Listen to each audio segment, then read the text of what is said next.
Hello दोस्तों। आज हम जिस टॉपिक का डिस्कशन करने वाले हैं उसका नाम है लोन प्रीपे वर्सेस इन्वेस्टमेंट। तो हम सभी लाइफ में कभी ना कभी लोन लेते हैं। स्पेशली मैं आज होम लोन का डिस्कस करने वाला हूं, जिसका टेन्योर काफी लंबा होता है। और जैसे जैसे हम लोग करियर में आगे ग्रोथ करते जाते हैं, हमारा इनकम भी बढ़ता जाता है। उस समय पे हम लोग ईएमआई बढ़ा सकते हैं और लोन को जल्दी प्रीपे भी कर सकते हैं। तो क्या हमको रियली लोन जल्दी प्रीपे करना चाहिए या नहीं करना चाहिए?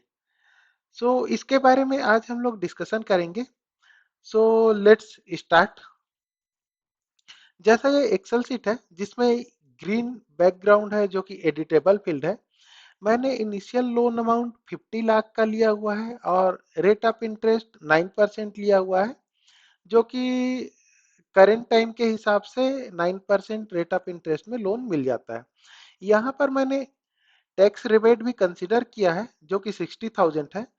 लाइक ऑलरेडी आपको पता होगा कि 2 लाख तक का इंटरेस्ट पे हमको रिबेट मिलता है और 1,50,000 का 80C में प्रिंसिपल अमाउंट पे रिबेट मिलता है। तो प्रिंसिपल अमाउंट के रिबेट के लिए बहुत सारे सोर्स हैं, तो मैं उसको कंसिडर नहीं करूंगा। बट या डेफिनेटली इंटरेस्ट वाला पार्ट है जिसमें 2 लाख का एग्जम्पशन लिमिट है। अगर आप 30% टैक्स ब्रैकेट में है तो 30% of 2 lakh is 60,000। Based on आपका टैक्स ब्रैकेट आप इसको एडिट कर सकते हैं। और स्टार्टिंग डेट 1 अप्रैल 2024 है। तो इस केस में हमारा ईएमआई 44,986 रुपीज का आता है, जो कि 20 ईयर में कंप्लीट हो जाएगा। अब जैसा हम लोग यहाँ देखेंगे तो फर्स्ट कॉलम है पीरियड का, देन डेट का जिसमें आपकी ईएमआई डिडक्ट होगी, देन मंथली पेमेंट है जो कि आपकी ईएमआई है। इफेक्टिव ईएमआई का एक और कॉलम है जिसमें हम लोगों ने after reducing tax rebate actual में आपको कितना ईएमआई पड़ेगा वो यहाँ मेंशन किया गया है। और इसमें दो सेक्शन होता है। फर्स्ट सेक्शन इंटरेस्ट होता है और सेकंड सेक्शन प्रिंसिपल होता है। तो इनिशियल टाइम में आप देखेंगे कि इंटरेस्ट पेमेंट में काफी बड़ा पोर्शन जाता है और प्रिंसिपल काफी छोटा पोर्शन है जो हमारे ईएमआई का होता है। जैसे जैसे हम लोग ईयर वाइज आगे बढ़ते जाएंगे, देखेंगे कि इंटरेस्ट पेमेंट का पोर्शन है वो कम होते जाता है और प्रिंसिपल पेमेंट का पोर्शन बढ़ते जाता है। और ये टोटल 240 ईएमआई जो कि 20 ईयर में डिडक्ट होगा। और at the end of 20 year हम जब कैलकुलेट करते हैं तो हमने नेट नेट करीब 58 लाख रुपीस का इंटरेस्ट पे कर लिया होता है और 50 लाख का प्रिंसिपल पेमेंट किया होता है। और आफ्टर टैक्स रिबेट अगर देखें तो अप्रोक्सीमेट 96 लाख रुपीस हमने पे कर चुका होता है for 50 lakh of loan amount. दूसरे कैलकुलेशन में आते हैं जिसमें मैं अज्यूम करता हूं कि मेरी इनकम ज्यादा हो गई है और मैं हायर अमाउंट ऑफ ईएमआई पे कर सकता हूं। तो उस केस में अगर मैं 63,338 का ईएमआई रखता हूं तो मेरा लोन का टेन्योर 10 ईयर हो जाता है। दैट मीन अगर मैं करीब करीब 18,000 से ईएमआई इंक्रीज करता हूं तो 10 ईयर में मेरा लोन कंप्लीट हो जाएगा, which is fantastic at a very high level. क्योंकि अगर आप देखेंगे at the end of 10 year मैंने नेट नेट टोटल 70 लाख ही पे किया है और लास्ट सेक्शन में मैंने करीब 96 लाख पे किया था। तो इस केस में मैंने काफी सारे पैसे बचा लिए। बट क्या रियल में ये वर्थ है? तो अब हम लोग एक अलग कैलकुलेशन में जाते हैं जिसमें हम ये आइडेंटिफाई करने की कोशिश करेंगे कि अगर मैं ये जो ईएमआई अमाउंट बढ़ाया हूं और वो ईएमआई अमाउंट को सेम रखता, लाइक 45,000 अप्रोक्सीमेट, और ऊपर का जो अमाउंट जो कि मैंने ईएमआई में ऐड किया था उसको कहीं और इन्वेस्ट करता, तो इस उस केस में 20 ईयर के बाद क्या सिनारियो होता। तो यहाँ पर मैं एक्सपेक्टेड रेट ऑफ रिटर्न 10% पकड़ रहा हूँ, जो कि काफी इजली पब्लिक सेक्टर बॉन्ड में अचीव किया जा सकता है।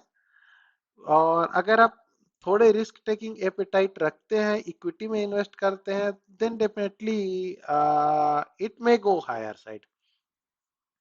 तो यहाँ पर मैंने फर्स्ट सेक्शन रखा हुआ है ईएमआई प्लान का, और सेकंड सेक्शन रखा हुआ है एडिशनल ईएमआई प्लान का। तो जैसा फर्स्ट सिनारियो में ईएमआई का वैल्यू 45,000 अप्रोक्सीमेट रहेगा, और बचा हुआ अमाउंट जो कि मैं माइनस करूंगा एडिशनल ईएमआई प्लान से, जो कि आता है अराउंड 18,351। तो ये नेक्स्ट 10 ईयर के लिए मैं एज इट इज एसआईपी करते रहूंगा, और फिर बचे हुए 10 ईयर के लिए भी दैट मीन कंप्लीट 20 ईयर ये अमाउंट एसआईपी होगा।